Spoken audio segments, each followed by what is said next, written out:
Hello friends, आप Mukesh Goyal. I hope कि आप बहुत अच्छे हैं। और फ्रेंड्स, जो आज हम बात करने वाले हैं ना, वो बहुत सारे स्टूडेंट्स को थोड़ा बहुत डाउट रहता है। जो आपका नेट जेआरएफ का एग्जाम है उसकी एलिजिबिलिटी को लेके, उसके पेपर पैटर्न को लेके, नेगेटिव मार्किंग को लेके, कट ऑफ को लेके। तो हर मुद्दे पे हम बात करेंगे आज, बेसिक से लेके, क्योंकि बहुत सारे स्टूडेंट्स ऐसे भी हैं जो बिल्कुल इस एग्जाम में नए से बैठेंगे, नए सिरे से तैयारी कर रहे हैं। हाँ, और कुछ ऐसे हैं जो पुराने टाइम से भी दे रहे हैं, उनको भी ये सारी बातें शायद ना भी क्लियर हो। तो बहुत शांति से हर चीज को देखना है, क्योंकि जिस एग्जाम के लिए हम तैयारी कर रहे हैं तो उस एग्जाम के बारे में हर एक इंफॉर्मेशन होना हमारे पास बहुत ही ज्यादा जरूरी है। देखो, कोई भी मंजिल पे आपको जाना है तो पहले उसका जो पाथ है, उसका जो रास्ता है, वो कंप्लीटली आपको क्लियर होना चाहिए कि यूं यूं यूं यूं होके जाना है। अगर आप एकदम से वो देखोगे है ना कि और नीचे नहीं देखोगे तो गिर जाओगे। तो वो वाली बेसिक सी बात है कि हर चीज को हमें समझना है। ठीक है, तो मैं बेसिक सी बात करूं, सबसे पहले आपको ये जो नेट और जेआरएफ है ना, यहां से मैं बात करना शुरू करूंगा। नेट और जेआरएफ में डिफरेंस क्या है ना। देखो, नेट का तो फुल फॉर्म है नेशनल एलिजिबिलिटी टेस्ट, यानी कि आपका जो ये टेस्ट है वो पूरे राष्ट्र में पात्रता आपको मिल जाती है, एलिजिबिलिटी मिल जाती है आपको किसी भी कॉलेज में पढ़ाने के लिए, यानी कि लेक्चरशिप के लिए आपको नेट क्वालिफाई होना बहुत ही ज्यादा जरूरी है। इस बात को आपको ध्यान रखना है। ठीक है, यूनिवर्सिटी में या फिर हायर एजुकेशन में जहां पे भी आप कॉलेज में जाते हैं तो नेट क्वालिफाई होना बहुत ही ज्यादा जरूरी है, नेशनल एलिजिबिलिटी टेस्ट। और जो जेआरएफ है वो बेसिकली क्या है, जो टॉप रैंकर्स होते हैं, जो नेट के टॉप रैंकर्स होते हैं, उन्हीं को जेआरएफ मिलता है। और जेआरएफ में क्या होता है कि जब आप पीएचडी करते होते हैं, है ना, तो ड्यूरिंग पीएचडी आपको क्या मिलता है, स्कॉलरशिप मिलती है। क्या मिलती है? स्कॉलरशिप मिलती है, छात्रवृत्ति मिलती है। ठीक है ना। और जो स्कॉलरशिप है इसका, देखो, ये जो जेआरएफ है उसका नेट तो है ही है, क्योंकि नेट का टॉप रैंकर है बेसिकली, तो वो तो बात होगी।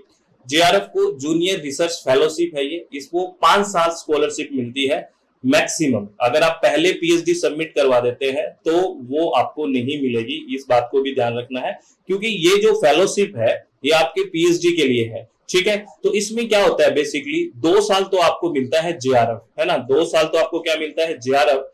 और आपकी प्रोग्रेस रिपोर्ट्स होती है। ठीक है, जिस टॉपिक पे आप काम कर रहे हैं, जिस टाइटल पे आप काम कर रहे हैं, तो सेमिनार होते हैं, प्रोग्रेस रिपोर्ट होती है, और उस बेसिस पे आपका इंटरव्यू होता है। अगर वो ठीक रहता है तो आपका नेक्स्ट 3 साल के लिए आपको मिलता है एसआरएफ, सीनियर रिसर्च फेलोशिप। यह है जूनियर रिसर्च फेलोशिप। यहाँ पे आपका पे बढ़ जाता है। अगर हम बेसिक सी बात करें तो 35,000 बेसिकली यहाँ पे है। और अगर आप मैक्सिमम सिटीज का 10% एचआरए है, कई जगह 20% ही है। अगर हम 10% करके देखते हैं तो 35,000 प्लस 3500 ये मिलेंगे आपको 2 साल, यानी कि 24 मंथ्स। ठीक है, कितने? 24 मंथ्स। और अगर एसआरएफ की बात करें तो 40,000 बेसिक। ठीक है ना। और उसके बाद 4,000 आपका क्या हो गया, एचआरए, तो 44,000 हो गया। और ये जो 44,000 है ये आपको कितने महीने मिलेंगे, ये 36, यानी कि 3 साल, 36 मंथ्स। तो आप इसको इंटू करके देखो कितने पैसे हो गए। ठीक है ना, बहुत अच्छे से वाले पैसे हो गए। साथ में पीएचडी भी आपकी होगी, पीएचडी के जो भी खर्चा लगेगा वो भी आपका निकल जाएगा। ठीक है, तो बेसिकली आपको देखो कितना 20, 25, 30 लाख रुपए की बात हो जाएगी। तो आपको इससे बड़ा मोटिवेशन क्या चाहिए? जैसे आपने हर जगह लिख लिया 25 लाख, 25 लाख, 25 लाख, फिर बोले ये 25 लाख क्या है, पागल नहीं कहेंगे। आप जहां भी बैठते हैं सोते हैं 25 लाख, तो बड़ा मोटिवेशन है। ये भी एक मोटिवेशन है कि नहीं है? ठीक है, लेकिन इतना आसान नहीं है भी। ये यहाँ पे अपने एक ग्राफिकल रिप्रेजेंटेशन देख लिया कि इतना आसान तो नहीं है बेसिकली। क्योंकि आप अगर देखो, एक एग्जांपल के तौर पे हम बात करें, मान लेते हैं कि किसी सब्जेक्ट में, है ना, किसी सब्जेक्ट के अंदर हम मानते हैं कि मान लो 100 बच्चे बैठे, एग्जाम्पल, बच्चे तो बहुत बैठते हैं, 100 बच्चे बैठे, तो इसमें मैक्सिमम 4 बच्चों को मान लेते हैं नेट मिलता है। 4% बेसिकली बात करते हैं। और कईयों में तो सब्जेक्ट में जहां नंबर ऑफ स्टूडेंट्स बहुत ज्यादा है वहां तो और भी कम है, बहुत कम है। और इस पे हमने एक वीडियो भी बनाया था कि कितने, कौन से सब्जेक्ट में कितने बच्चे बैठे और कितनों का सिलेक्शन हुआ, ये बात हमने वहां पे की है। ठीक है, और जेआरएफ इसमें से भी 1%, और कईयों में तो 0.75% इस तरह से आ रहा है। नंबर ऑफ स्टूडेंट्स की बात हो रही है। तो आप समझिए कि कंपटीशन तो टफ है इसमें कोई दो राय की बात नहीं है कि टॉप 1% को आप उस सब्जेक्ट का क्या दे रहे हो जेआरएफ, और उसमें 4% को नेट दे रहे हो, और इससे भी कम चला जाता है। मैं बार बार कह रहा हूं, ये जो परसेंटेज है डिपेंड्स ऑन की नंबर ऑफ स्टूडेंट्स कितना बैठा है। अगर बहुत नंबर ऑफ स्टूडेंट्स होते हैं तो वो कम भी हो जाता है, और इस पे हमने एक वीडियो भी बनाई है, ठीक है। अब अगर मैं बात करूं कि नेट है, नेट का कोई अपर एज नहीं है, ठीक है, किसी भी तरह का कोई अपर एज नहीं है, किसी भी एज में आप नेट दे सकते हैं, है ना, कोई भी एज का बाउंडेशन नहीं है। और हाँ, एक बात और, आपको जीवन में एक बार ही क्वालिफाई करना है, यानी कि इसकी जो वैलिडिटी है वो क्या है, इसकी वैलिडिटी है वो नेट की वैलिडिटी लाइफ टाइम है, एक बार ही आपको देना है, ठीक है। और अगर बात करें जेआरएफ की, तो जेआरएफ में एज आ जाता है, क्या एज है, अगर बात करें फीमेल्स जो कैंडिडेट हैं उनके लिए 35 ईयर्स है, ठीक है ना, 35 ईयर्स है, और जो मेल कैंडिडेट है जनरल उनके लिए 30 ईयर्स है। ये एलिजिबिलिटी है जेआरएफ के लिए, जो मेल कैंडिडेट है, ठीक है ना, और जो जनरल कैटेगरी के हैं 30 ईयर्स है, और जेआरएफ कैंडिडेट जो फीमेल्स के लिए जो एज है वो कितना है, 35 ईयर्स है। और अगर मार्क्स की बात करें कि मास्टर्स में कितने मार्क्स एग्रीगेट होना चाहिए, round of aggregate marks 55% general के लिए है, और ओबीसी के लिए और अदर कुछ जगह छूट दी गई है, वो आपको पता ही है 5% की दी गई है, ठीक है ना, यानी कि उसके लिए 50%, एससी एसटी ओबीसी इनके लिए 50%, और जनरल कैंडिडेट के लिए 55% मार्क्स आपका मास्टर्स में एग्रीगेट होना चाहिए, ठीक है। अब कौन सा स्टूडेंट नेट या जेआरएफ का एग्जाम दे सकता है, और आपको पता है अब तो 3 कैटेगरीज बना दी है, क्या क्या, नेट, जेआरएफ और पीएचडी एंट्रेंस। यानी कि अब ये बोल दिया गया है कि जो पीएचडी के अंदर एंट्रेंस एग्जाम होता था अपनी अपनी यूनिवर्सिटीज का, वो इस तरह का अब नहीं होगा। आपको इसी में एक कॉलम में, थर्ड कॉलम आपको पीएचडी के लिए दिया हुआ है, तो उसी के बेसिस पे आपका एडमिशन होगा।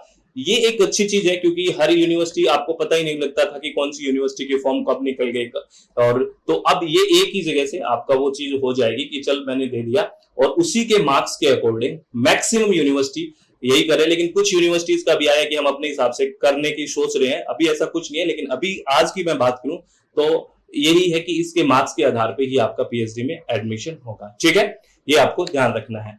अगर बात करें कि कौन सा कैंडिडेट है ये एग्जाम दे सकता है, मार्क्स की बात कर ली।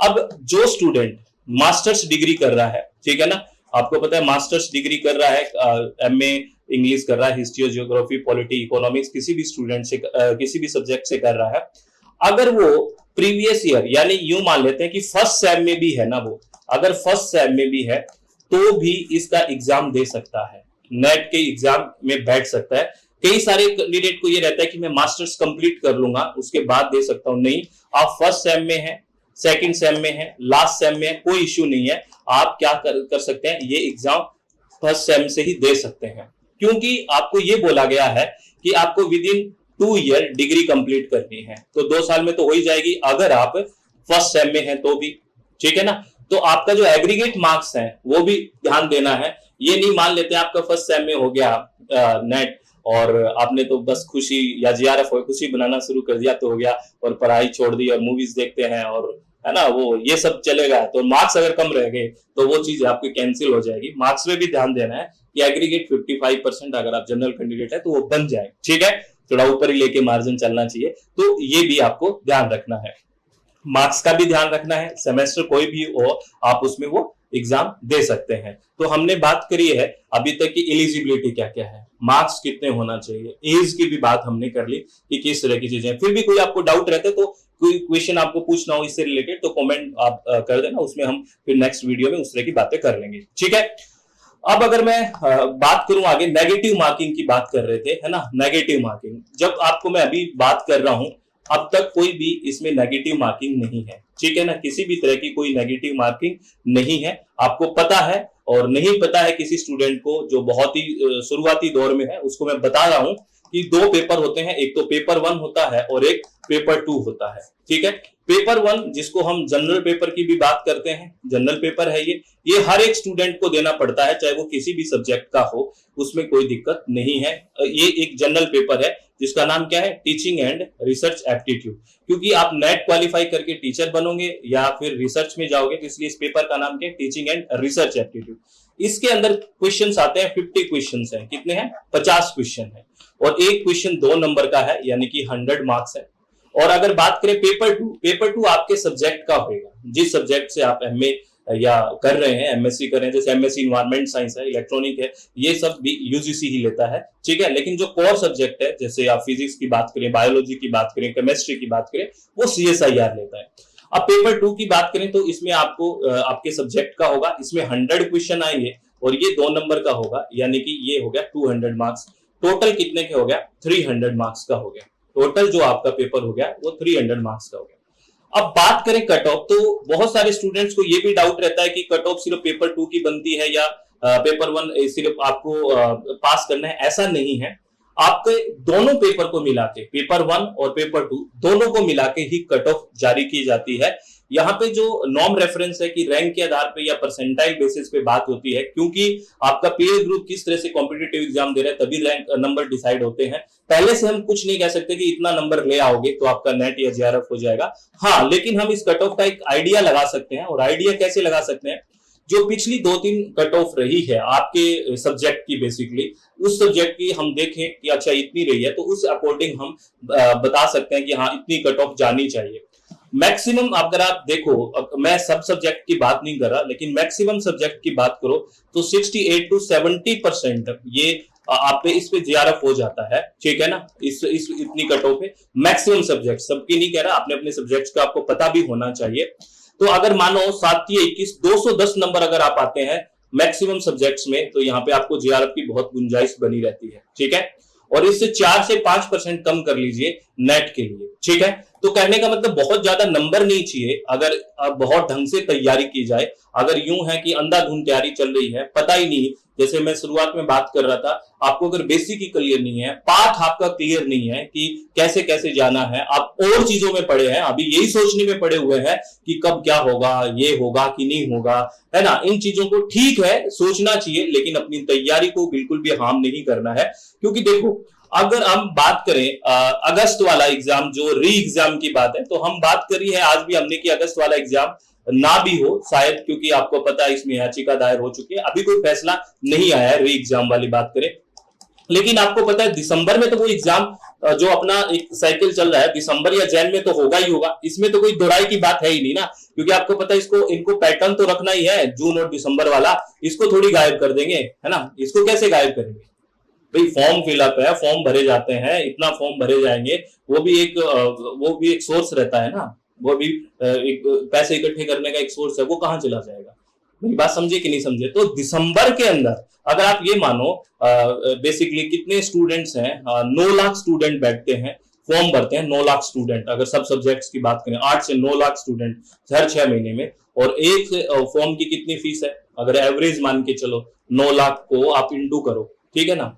आप कितना एवरेज करोगे, अगर ओबीसी का अलग अलग फीस का अगर मान लें तो कितना मानोगे आप, 700-800 रुपए भी अगर मान लो, है ना। क्योंकि अगर एवरेज मानो तो इंटू करना कितने रुपए हो गए हर 6 महीने में, आप बात समझिए। तो एग्जाम्स तो होना ही होता है, थोड़ा हो सकता है कि 1 महीने डिले हो जाए, इस तरह की बातें, क्योंकि थोड़ा सब चीजें डिस्टर्ब हुई है, तो ऐसा हो सकता है, लेकिन एग्जाम तो होगा, है ना। तो आप क्यों इन चीजों में, ठीक है विरोध करो, मैं कल इसके बिल्कुल साथ हूं, अगर आप विरोध नहीं करोगे तो ये चीजें बढ़ती जाएगी और आपके पढ़ने का भी कोई फायदा नहीं रहेगा। क्योंकि अगर चीजें अनएथिकल रूप से हो रही है तो फिर पढ़ाई का क्या काम आया, है ना, क्या मतलब हुआ। फिर आप उस बच्चे से तो अच्छा पेपर कर ही नहीं सकते ना, जिस बच्चे के पास पहले से चीजें अवेलेबल हो, उससे अच्छा तो कर ही नहीं सकते, कैसे कर पाओगे। ये आपको पहले पेपर है तो आप तो वही चीज करके जाओगे। तो विरोध करना चाहिए, इसमें कोई दोहराई की बात है ही नहीं, लेकिन विरोध इस ढंग से किया जाए, इस तरह से किया जाए कि हाँ मैं विरोध कर रहा हूं लेकिन साथ साथ मैं मेरा काम भी कर रहा हूं। जैसे एक कंट्री में, मैं एक एग्जांपल देके समझाता हूं आपको। एक कंट्री थी, वहां पे क्या है कि ये जो शू कंपनी है ना, जूतों की कंपनी है, उसमें क्या हुआ, स्ट्राइक होगी जूते की कंपनी में, ठीक है। शू कंपनी में क्या हो गया, एक वो स्ट्राइक होगी, ठीक है। तो जो उन्होंने अपना काम बंद नहीं किया, उन्होंने एक पैर का जूता बनाना शुरू कर दिया, एक पैर का, ठीक है ना।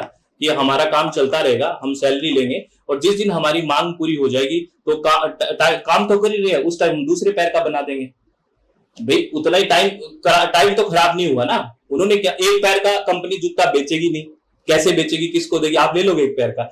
लेकिन उनका विरोध कितना सही से रहा, काम भी करते रहे, कंपनी का काम भी नहीं रुका, उनका भी काम नहीं रुका, टाइम वेस्ट नहीं हुआ, ये विरोध था, ठीक है ना। लेकिन कंपनी को बेच नहीं सकती कंपनी, लेकिन वो टाइम वो एक पैर का जूता बनाते जा रहे हैं, बनाते जा रहे हैं, बनाते जा रहे हैं, बेच भी नहीं सकती, लेकिन जैसे उनकी मांग की दूसरे जो पैर का है वो भी बना दिया, हो गया, टाइम बच गया। तो वो एक विरोध है, एक इंटेलिजेंट है कि नहीं है। लेकिन अब सब कुछ छोड़ दे, मैं तैयारी भी नहीं करूंगा, मैं तो दुनिया बदलूंगा, ये करूंगा वो करूंगा, और इस तरह से चीजें करोगे, एग्जाम की डेट आ जाएगी, फिर क्या करोगे।